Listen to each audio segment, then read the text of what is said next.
Good evening my dear student, all of you good evening and जय हिंद। ठीक है, आप सभी का आर इंग्लिश क्लासेस में आप सभी का स्वागत है।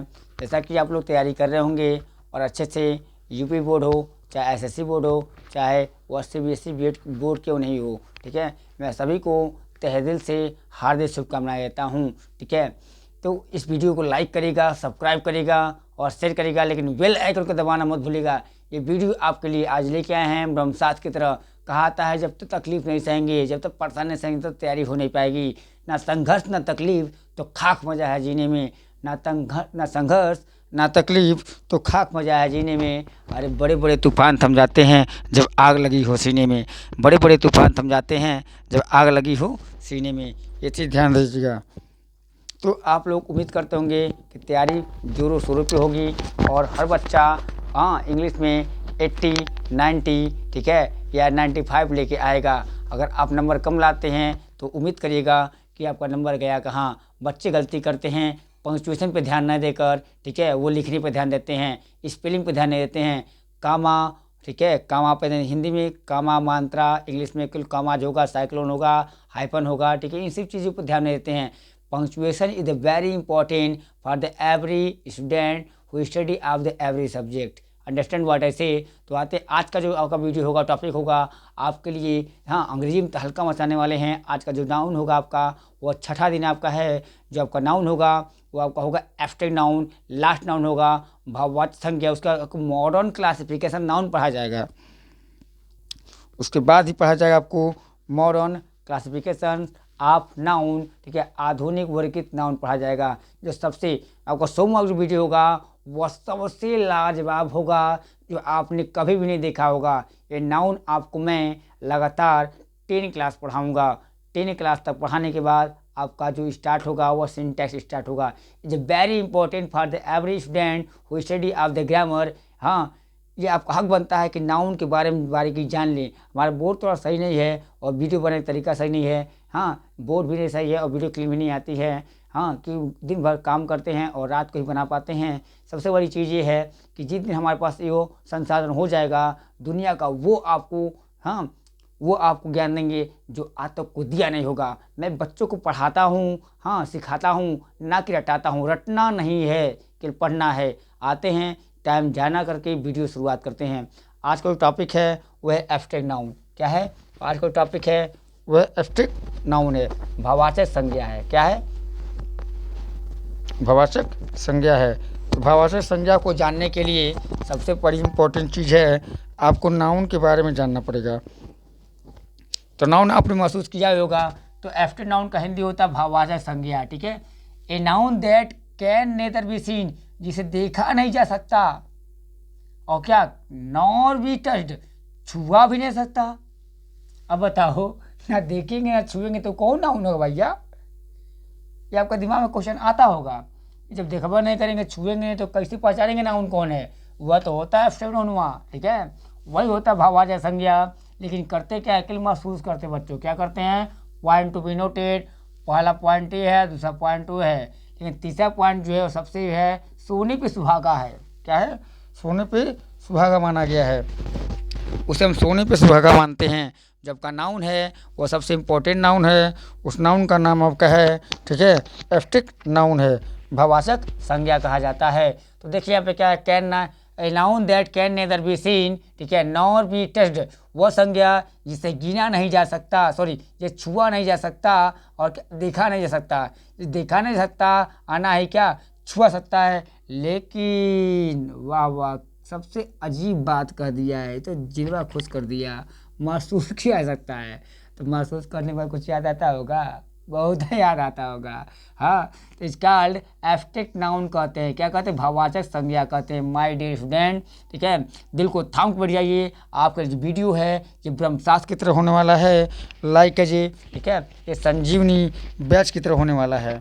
क्या होने वाला है? ये संजीवनी बैच की तरह होने वाला है, जिसका हर बच्चों का अधिकार होता है शिक्षा ग्रहण करना। ठीक है, तो तकलीफ सहेंगे तभी आप, ठीक है, कहते नहीं जो बिखरता है वही तो निखरता है, जो बिखरेगा बार बार वही निखरता है। ठीक है, जितना गहरा कुआं होता है उतना मीठा, ठीक है, फल मिलता है। ठीक है, यही ध्यान दीजिएगा। जितना हम तपेंगे, सूर्य जितना तपता है उतना उजाला देता है। आज देखो जनवरी है ना, सूर्य भगवान 3 दिन दिखाई, जैसे मुँह दिखाई दे रहे हैं, जरा शर्मा गए, हाय शर्मा जाती है। वैसे क्या सूर्य भगवान जो है अपने आप को घूंघट में उतार रहे हैं और आसानी से हाय मैं आ गया, मैं ही तो हूँ, आ गया। ठीक है, मैं हूँ तो सब कुछ है, मैं नहीं हूँ तो कुछ भी नहीं है।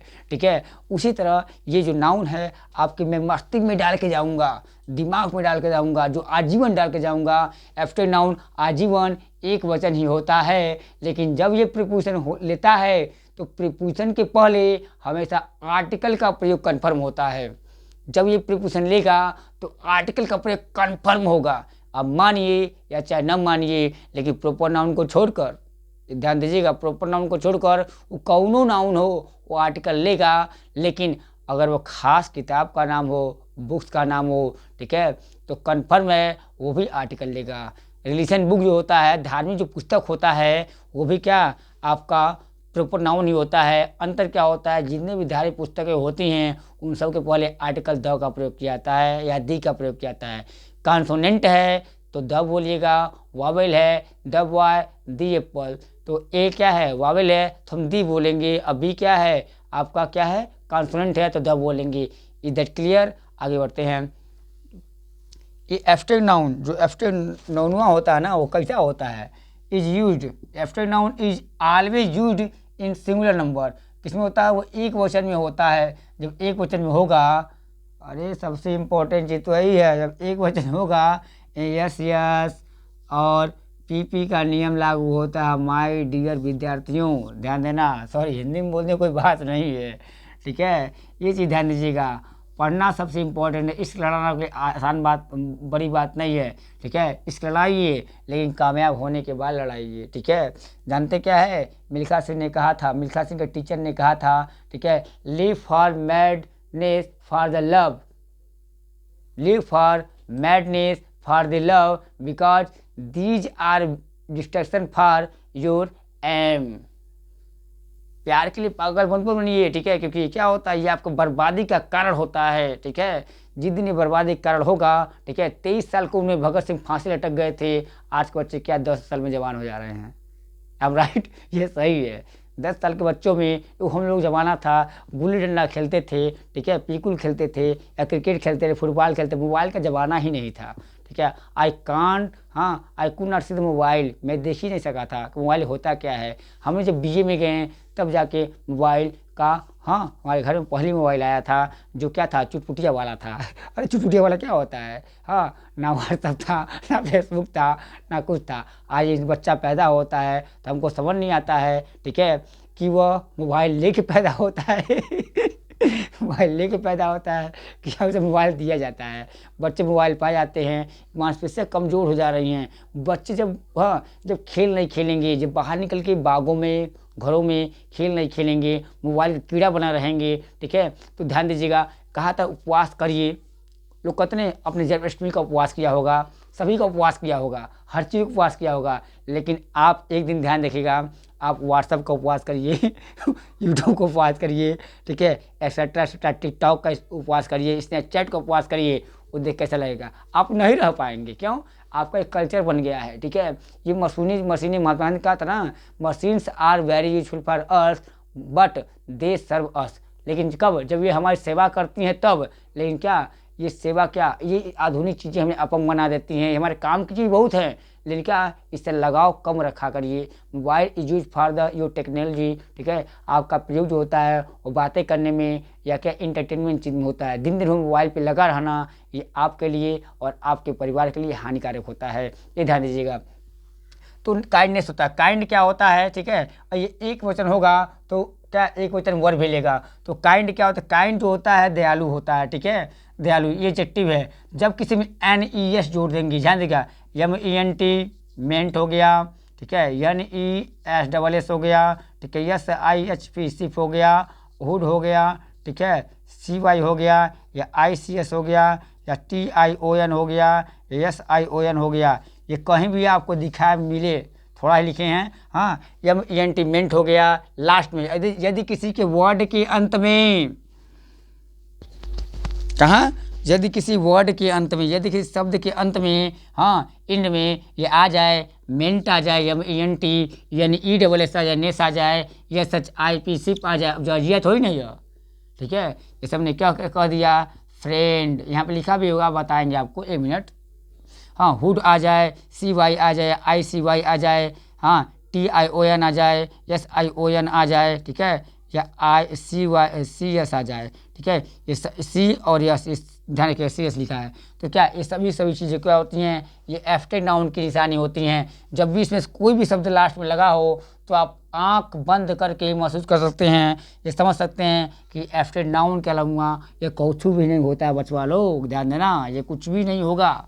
नाउन के अलावा कौन नाउन होगा, वो एफ्टेड नाउन होगा, ठीक है, कुछ भी नहीं होगा, ठीक है। तो आते हैं काइंडनेस। काइंडनेस माने क्या, दयालुता होता है, दयालु, काइंड माने दयालु, तो जोड़ देंगे NESS, तो क्या होगा, दयालुता होगा। जैसे मान लीजिए 1 2 3 4, ये 4 इंसान हैं, ठीक है, ये 5वां इंसान भी है। ही वॉज वेरी पुअर, ठीक है, he had only 10 rupees but he had, हाँ, but they have only 5 multiply, ठीक है, 3 4 5 और 20, तो 2000 रुपीज़ होगा, ठीक है। तो भिखारी बेचारा आया, यहाँ से आया, और सबसे पहले इसके पास नहीं आके, क्योंकि देखने में लिच्चर लग रहा था, कपड़े फटे थे, पुराने थे, हर चीज़ें थे, हमने केवल महसूस करना केवल है, ठीक है, देखना भी नहीं है, टच भी नहीं करना है। सबसे पॉइंट टू बी नोटेड, ना देखेंगे ना छुएंगे, लेकिन महसूस करेंगे ना, वही तो महसूस करेंगे, वही तो होगा एफ्टेड नाउन, और कोई बात नहीं है। तो 4 लोग बेचारे क्या, बाप की कमाई बेटा फूक फूक उड़ाई, ठीक है। पैसे खर्च करने का अधिकार उसी को होता है जो कमाता हो, और वह नहीं कर सकता है जो कमाता ना हो, ये ध्यान दीजिएगा। 4 लोग क्या है, बड़ी बिगड़ी बाप की बिगड़ी औलाद हैं, सबके पास 500 रुपया है, इक्वल टू, और मल्टीप्लाई किया जाए 500 मल्टीप्लाई 4 इक्वल टू 2000, 2000 रुपया हुआ। लेकिन इस बेचारे गरीब इंसान 10 रुपया है, इसने क्या किया, भीख